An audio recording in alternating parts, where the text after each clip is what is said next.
Savo, matai, aš esu viena vieta kažkur pasakyti, savos. Visų tie vertybės yra vienas visą laiką. Na, visų, visą laiką. Tik tai matai, kame yra subtilybė.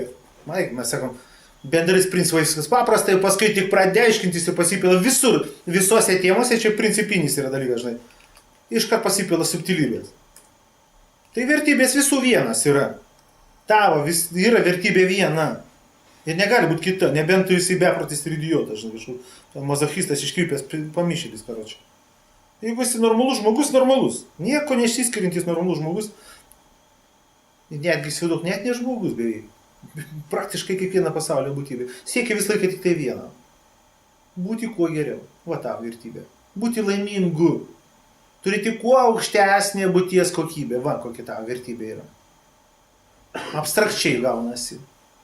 Ką tai tau sako? Kaip ir mažokai. Kas tai per vertybė? Kokios sąlygos? Kokiomis sąlygomis ir aplinkybėmis galima taip įgauti ir apturėti? Įsivaizduoju. Apturėti maksimalią būties laimę, džiaugsmą. Ir čia prasideda banalioji filosofija, ir čia daug jų, aš nebersipleisiu, nes čia tiesiog nesąmonė gausi, čia atskira praktiškai seminaro tema gautusi.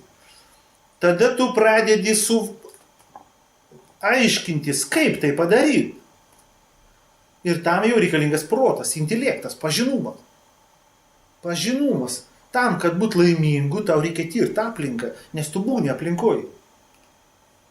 Ir dabar užbėgant už akių tik tai gausis taip, kad tu nustatysi sumoj, kad visa aplinka yra tavęs pratęsimas.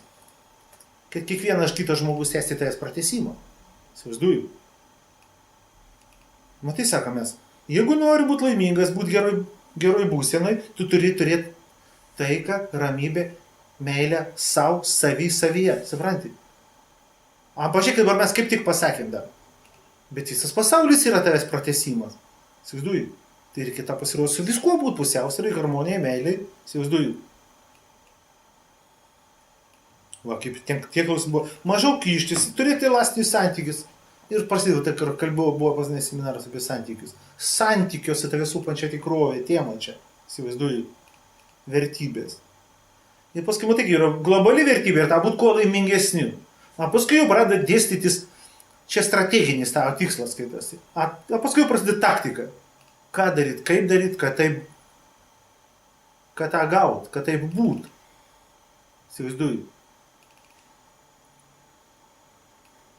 Ir čia jau prasideda turbučiuko specifika. Kas kam kokia specifika. Kas kokia brandos, pažinumo, budrumo stadija randasi. Pagal tai ir klostosi jo vertybės.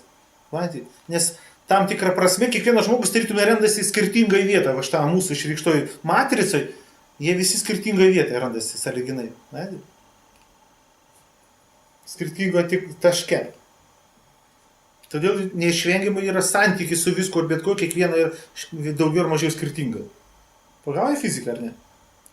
Jeigu objektai išdėlioti skirtingose vietose, tai neišvengiamai, kad būtų absoliučiai identiškas santykis nors su vienu objektu, tas objektas turi būti identiškoje toje pačioje vietoje. Įsivaizduoji?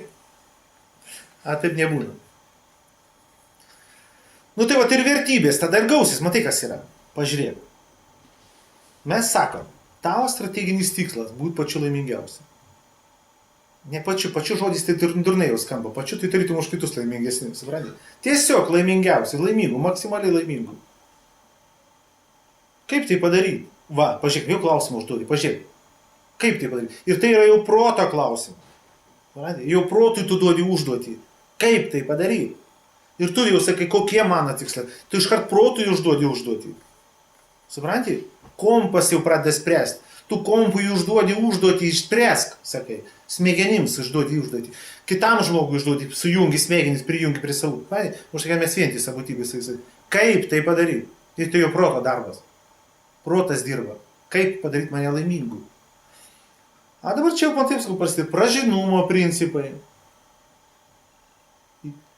Protas, jeigu veikia, pagal tai, ką aš ir mokinu, pagal pažinumo principus, ir šis eliminuoja, išmeta iš savęs nepažinumo principus, jis tampa beprotiškai, absoliučiai, dieviškai pažinus tampa tavo protas, va šitas kompiuteris, jis tampa nesuvokiamai pažinus. Jis tiesiog čiut ne savaime gauna atsakymus į visus jam reikiamus klausimus. Jeigu jis dirba pagal pažinumo principus, eliminuodamas nepažinumo principus. A kas tie pažinumo principai ir nepažinumo principai ilga žiauriai kalba. Mat, kaip matai, mes ir kalbėjom, krišnaitų, jų protas nepažinus yra. Nu, religinių piliečių. Ir mat sakėm, nepažinumo principas. Jisai ieško tiesos knygoje, a ten kažkieno tiesa. Dogmatizuotas protas, automatiškai nepažinus. Jeigu yra baigtinės tiesos kažkokios, vėl nepažinumo principas. Nu, panašus tokie dalykėliai ir dėdasi, bet čia yra atskira kalba. Tai jau matai, kaip gausis tik tai, suglaudus jau, susumavus atsakymą. Reikia įsivesti tvarką protę pirmoje eilėje. Padaryk protą pažinų ir tu tai sužinosi. Suprantate? Nes, nu, gatavų atsakymų primėti, tas pilnas pasaulis, bet jie neveikia. Tau jis sako, būk geras ir viskas bus gerai. Visi sako, būk geras ir viskas bus gerai, bet neveikia. Kodėl? Už tai, kad nėra, protas nemato sekos, įrodymų nemato. Protas mato atvirkščiai. Va, yra visokių vagių, mafijozų, politikų, kurie gryniai atrodo niekšai, įsivaizduoji. Bet jiems atrodo, kaip sekasi, jie viską turi, jie tarytum už tai geriau gyvena, įsivaizduoji. Tai tau protas tada užkat ir sako, tai tu durnas, nereikia būti geram, kad gerai gyvent, reikia būti blogam, įsivaizduoji, tada gerai gyvensi. Nu tai kokia mistifikacija. Taigi, sakau, pažinumo procesas, protas susitvarkyti reikia, pažinumo instrumentą va šitą. Susitvarkai ir tada prieinami tau būna visi atsakymai.